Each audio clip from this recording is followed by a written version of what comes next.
Nicola Sturgeon will find negotiating EU membership for an independent Scotland incredibly difficult, as Brussels will not want another Greece joining the bloc, an economist has claimed in an exclusive interview with Express.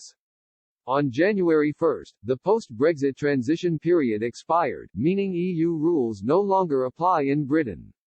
It is a new chapter for the country's national history, but not everyone in the UK has given up on EU membership. Despite Prime Minister Boris Johnson rejecting her independence demands, Scottish First Minister Nicola Sturgeon wants to hold a second referendum in the spring of 2021. In a recent column for the Irish Times, Ms. Sturgeon reiterated that independence is Scotland's only route to rejoining the EU. She wrote, "We are now faced with a hard Brexit against our will, at the worst possible time in the middle of a pandemic and economic recession.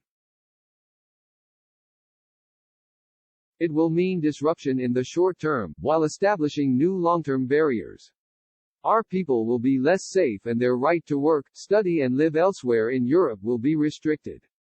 This includes the loss of Erasmus, which saw more than 2,000 Scottish students, staff and learners use the scheme each year. It is therefore not surprising that a consistent majority of people in Scotland now say they are in favour of becoming an independent country. Scotland, like all nations, is unique. The same can be said of our constitutional circumstances." In an exclusive interview with Express.co.uk, though, economics professor at Edinburgh Napier University Peter Jaworski explained why it is very unlikely Brussels will allow Scotland to join its bloc. He said, "First of all, countries that have splitting tendencies, such as Spain or Belgium, will never agree. You then have got countries like Germany and France, and the question is why should they want Scotland in? I personally don't know why. We don't have a big economy, we would have problems almost like Greece, in terms of public deficit.